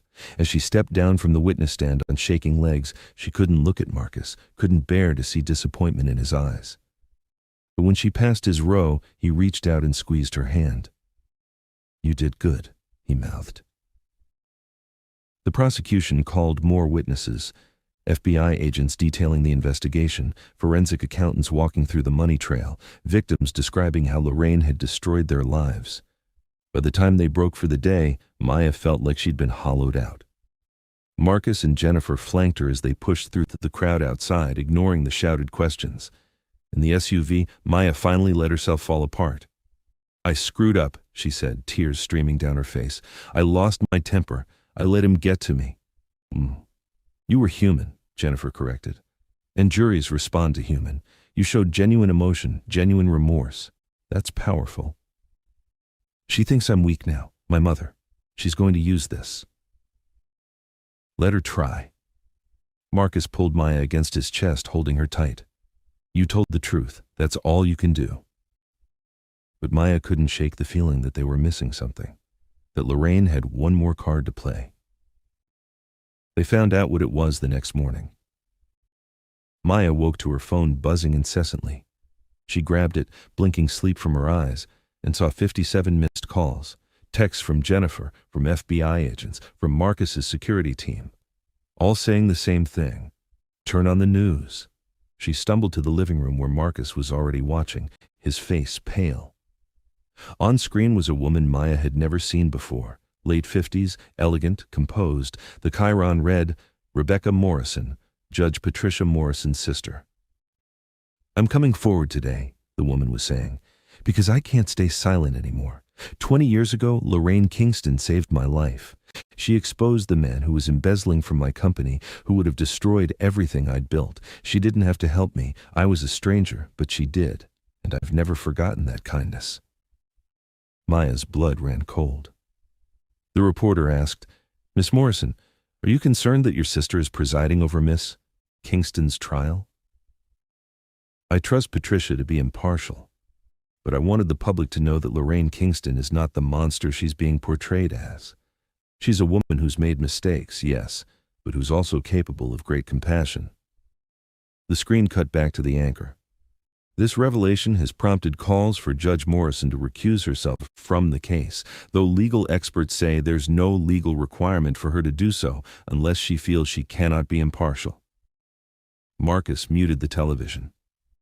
This is brilliant, Maya finished numbly. This is brilliant. She found a connection to the judge, cultivated it years ago, and saved it for exactly this moment. But if the judge recuses herself, we get a new judge, one Lorraine hasn't compromised. No, don't you see? She doesn't want the judge to recuse. She wants doubt. She wants people questioning whether the judge can be fair. And if she's convicted, she has built-in grounds for appeal. Maya felt sick. She's been planning this for years, maybe decades. Every favor, every connection, every act of kindness, all chess pieces she could use later. Jesus, Marcus ran his hands through his hair. How do we fight someone who thinks that far ahead?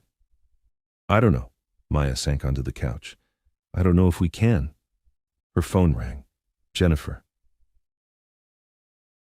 Tell me this doesn't tank the case, Maya said by way of greeting. It doesn't tank it, but it complicates things. Jennifer's voice was tense. The judge is holding an emergency hearing this afternoon to address whether she should recuse. Whatever happens, we need to be prepared for this to drag out longer than we thought. How much longer? Months, maybe a year if there are appeals. A year. A year of living in this limbo, of watching Lorraine manipulate the system, of waiting for the other shoe to drop. I can't do this, Maya whispered. Yes, you can, Jennifer said firmly. You've come this far. Don't let her win now. After she hung up, Maya sat in silence, staring at nothing. Marcus sat beside her, his presence solid and warm, but for the first time since she'd taken his hand in that parking lot, Maya felt truly alone. Talk to me, Marcus said quietly. She's going to win. She always wins. Not this time. Yes, this time. Maya turned to him, all her fear and frustration boiling over. Don't you get it? She's always 3 steps ahead, always has a backup plan. She probably has something on half the jury, some way to manipulate the appeals process, some escape route we can't even imagine. Then we stay 3 steps ahead of her staying 3 steps ahead. Marcus grabbed her shoulders, forcing her to look at him. I didn't get where I am by giving up when things got hard, and neither did you. I'm not you. I'm not some self-made success story. I'm just... Maya's voice cracked. I'm just the daughter of a con artist who tried to steal your money and fell in love with you instead. I don't know how to be anything else. Then learn. We'll learn together. Marcus pulled her into his arms. Maya, I love you, not because you're perfect, not because you have all the answers, because you're fighting, because you're trying. That's all I need. Maya clung to him, wanting desperately to believe it could be that simple, that love could be enough to overcome manipulation and lies, and a mother who'd weaponized every emotion Maya had ever felt. What if she goes free? Maya asked against his chest. What if all of this, the testimony, the trial, destroying what was left of our relationship, what if it's for nothing? Then at least you'll know you tried, that you stood up and told the truth. Marcus pulled back to look at her. And Maya? Even if she walks, you're still free. She doesn't own you anymore. You get to build a life, make choices, be whoever you want to be. That's not nothing. It doesn't feel like freedom. It feels like waiting for her next move. So let's stop waiting. Let's go on the offensive. Maya frowned. What do you mean? I mean we stop reacting to her attacks and start making moves of our own. Marcus's eyes had that sharp, calculating look she'd seen in boardrooms. She's playing a long game? Fine. We play longer. She has connections? We have more. She thinks she's always 3 steps ahead? Let's show her what happens when someone with unlimited resources decides to destroy her. Marcus, you can't. The trial is ongoing. Anything you do could compromise. I'm not talking about interfering with the trial. I'm talking about making sure that even if she beats these charges, she has nowhere to run, no accounts to access, no allies to call on, no escape routes. His voice was hard now, the ruthless businessman fully present. I'm talking about burning down everything she's built until there's nothing left but ash. Maya should have been horrified, should have told him that revenge wasn't the answer, that they needed to trust the system. Instead, she felt something fierce and hot unfurl in her chest. How? She asked. Marcus smiled, sharp and dangerous. Leave that to me. You focus on the trial. I'll focus on making sure she regrets ever making you her weapon. For the first time in days, Maya felt something like hope. Maybe they couldn't control what happened in the courtroom. But there was more than one way to win a war. And if her mother had taught her anything, it was how to fight dirty. 3 months later, Maya stood in the same courtroom, But everything had changed. The jury had been deliberating for 6 days. 6 days of waiting, of Marcus holding her hand through sleepless nights, of Jennifer assuring her that a long deliberation usually meant they were being thorough. 6 days of Maya painting furiously in her studio, trying to exorcise the demons that whispered, "She's going to walk. She always walks." But today, the call had come. The jury had reached a verdict. Maya wore black, not because Jennifer had suggested it, but because it felt like a funeral. The death of who she'd been, the burial of the last connection to the woman who'd given birth to her and then spent 36 years twisting her into something unrecognizable. Marcus sat beside her in the gallery, his hand a steady anchor. Over the past 3 months, he'd been true to his word. While the trial dragged on, Judge Morrison had refused to recuse herself, citing her ability to remain impartial. Marcus had been systematically dismantling Lorraine's empire from the shadows. Every account she'd hidden, seized. Every ally she'd cultivated, exposed and turned. Every escape route she'd planned, blocked. He'd used his connections, his resources, his ruthless business instincts to ensure that, even if the jury failed, Lorraine would have nothing to come back to. "She's going to burn either way," he told Maya one night, both of them tangled in sheets after making love. "The jury just gets to decide if it's in a prison cell or out in the world with nothing." Now, watching Lorraine enter the courtroom in her elegant suit, her chin held high, Maya wondered if her mother knew. If she'd realized that while she'd been playing chess, Marcus had been playing a different game entirely. Their eyes met across the courtroom, and for just a moment, Maya saw it. Uncertainty. Fear. The mask slipping. Then Lorraine's expression smoothed into that serene confidence, and Maya almost believed it was real. "All rise." Judge Morrison entered, her expression giving nothing away. The jury filed in, 12 faces that held Maya's future in their hands. She tried to read them, to find some clue in their body language, but they were carefully neutral.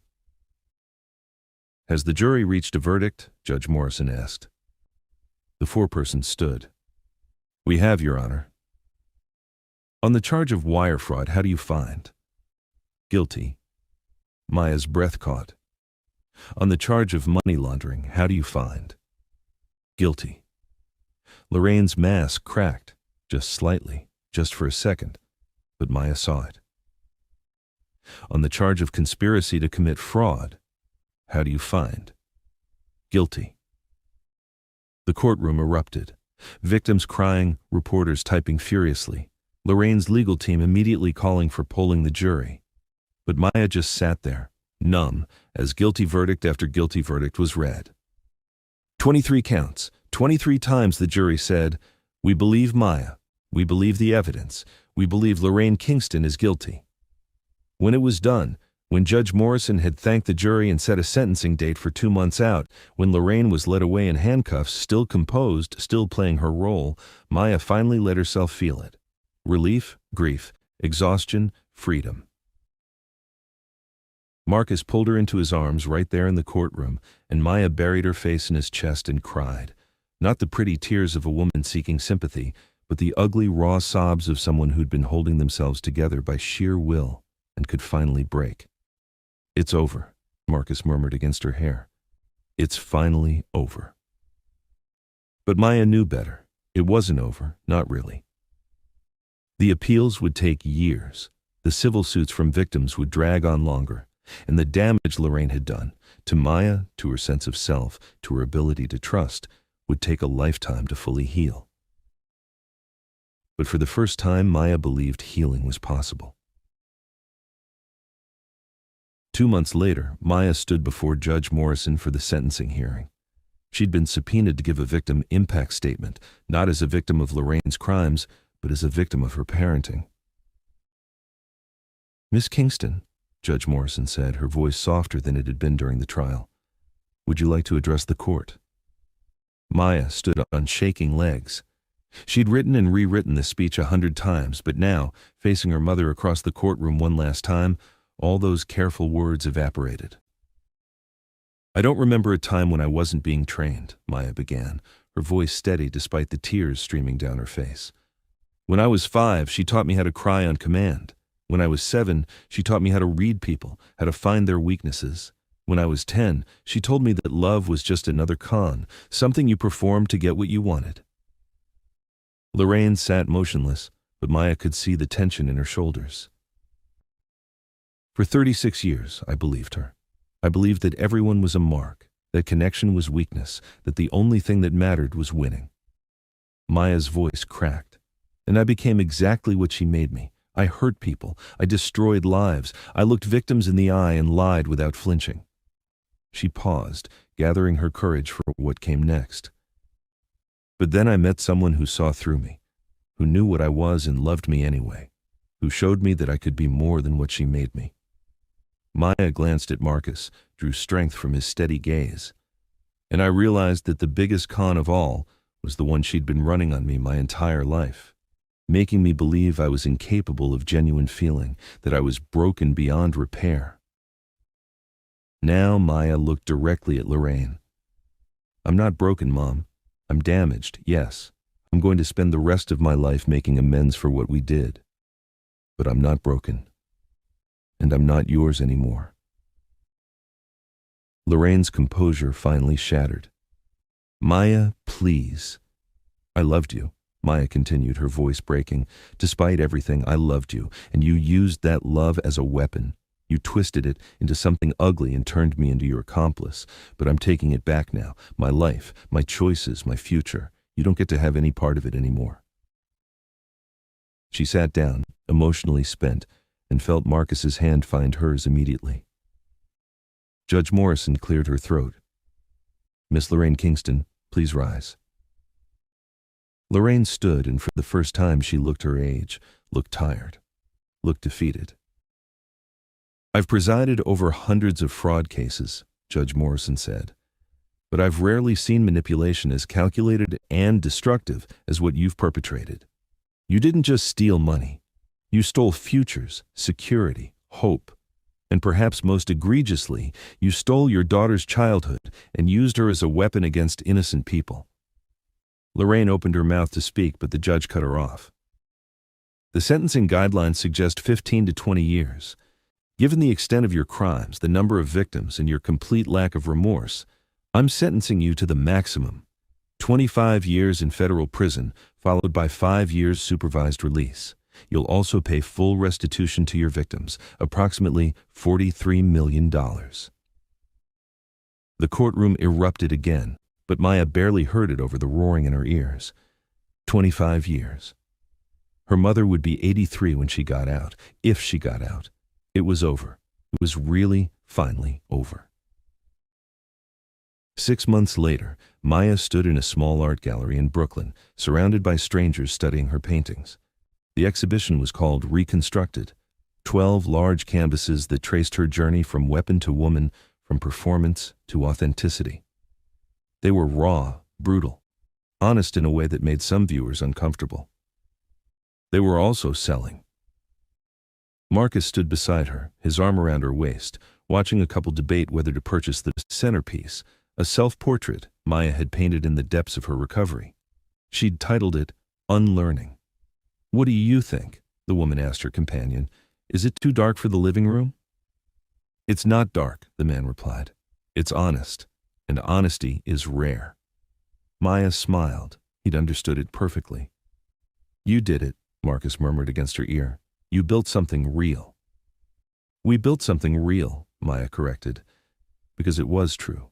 Over the past 6 months, they'd been to couples therapy every week, working through trust issues and trauma and the complicated reality of loving someone you'd initially tried to destroy. It had been messy and hard, and sometimes they'd wanted to quit. But they hadn't. They'd fought for each other, for themselves, for the possibility of something genuine. I got an email from one of the victims today, Maya said quietly. Mrs. Patterson. She lost her retirement savings to one of our cons. Marcus tensed. What did she say?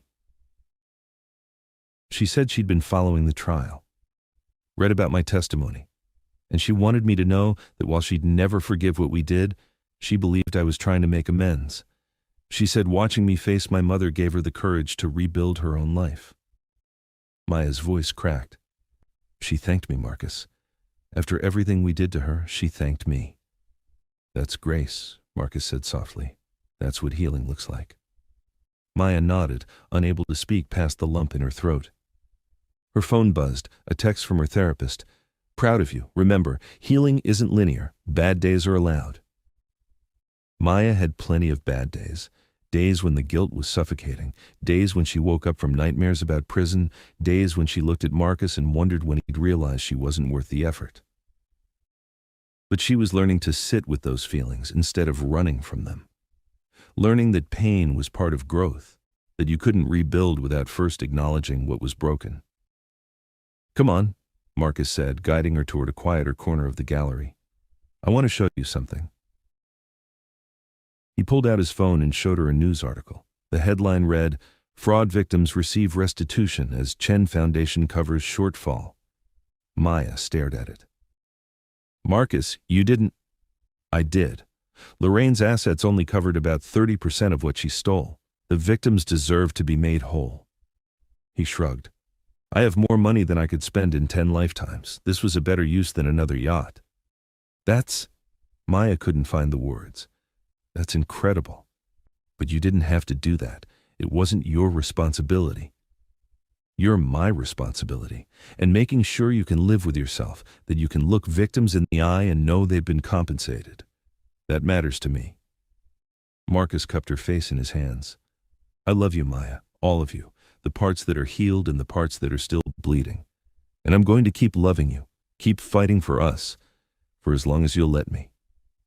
Maya kissed him then, soft and deep and full of all the emotions she'd spent a lifetime pretending not to feel. Around them, gallery visitors politely looked away, but Maya didn't care. For the first time in her life, she wasn't performing, wasn't calculating angles or manipulating emotions. She was just feeling, just being, just loving someone with her whole broken, healing heart. When they finally pulled apart, Marcus smiled, that real smile that made his eyes crinkle, the one he only gave her. What do you say we get out of here? He murmured.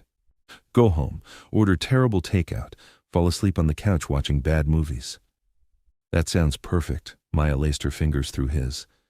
That sounds like exactly what I need. They said their goodbyes to the gallery owner and stepped out into the cool evening air. The city stretched out around them, millions of people living their lives, building their futures, making their choices. Maya was one of them now, not a con artist's daughter, not a victim or a villain, just a woman trying to do better than she'd done before. It wasn't redemption. Redemption implied you could erase the past, make up for what you'd done. Maya knew she'd carry the weight of her crimes forever, knew that some victims would never forgive her, knew that she'd never fully forgive herself. But it was something better than redemption. It was transformation. And as Marcus pulled her close while they walked home through the Brooklyn streets, Maya realized something profound. She'd spent her entire life trying to become whoever people needed her to be. Now, finally, she was learning to just be Maya. Whoever that was, whoever that would become. And that was enough. Epilogue. 1 year later, Maya sat in the prison visiting room, her hands folded on the metal table, waiting. She'd made this trip twice before in the past year and turned around both times, unable to go through with it. Today, she was going to see it through. The door opened, and Lorraine entered, wearing prison orange instead of designer suits. She'd aged dramatically. Her hair was completely gray now, her face lined with exhaustion, but her eyes were still sharp, still calculating. They sat down across from each other, separated by cameras and guards and a chasm of betrayal that might never be bridged. I didn't think you'd come, Lorraine said finally. Neither did I, Maya's voice was steady. But my therapist says I need closure. So here I am. Closure? Lorraine smiled bitterly. Is that what this is? I don't know what this is. Maya leaned forward. I came to tell you that I forgive you. Lorraine's eyes widened. You… what? I forgive you. Not because you deserve it, not because what you did was okay, but because carrying hatred is exhausting, and I'm tired. Maya's voice softened. You're my mother. You gave birth to me. You fed me and clothed me and taught me things, terrible things, but things nonetheless, and I forgive you for all of it. Lorraine's mask cracked completely. Tears streamed down her face, real ones, Maya thought, maybe the first genuine emotion she'd ever seen from her mother. I'm sorry, Lorraine whispered. Maya, I'm so sorry. I didn't know how to… She stopped, unable to continue. I know. And Maya did know. Knew that Lorraine had been damaged too, had learned her cruelty from someone else, had been trapped in her own cycle of survival and manipulation. But Mom, I also came to tell you that I'm done. This is the last time I'm visiting, the last time I'm going to let you into my life. Maya, please. I forgive you, but I can't have a relationship with you. Maybe that makes me a bad daughter. Maybe someday I'll regret it. But I have to choose myself now. I have to choose the life I'm building. Maya stood. I hope you find peace. I really do. But I can't be the one to help you find it. She turned to leave. Maya. Lorraine's voice stopped her. Are you happy? Maya turned back, surprised by the question. Yes, she said, and realized it was true. I am. Good. Lorraine smiled through her tears. Then I didn't destroy everything. Maya nodded once, then walked out of the visiting room and didn't look back. Outside, Marcus was waiting by the car. He studied her face, and whatever he saw there made him pull her into his arms. How are you? He asked. I'm okay.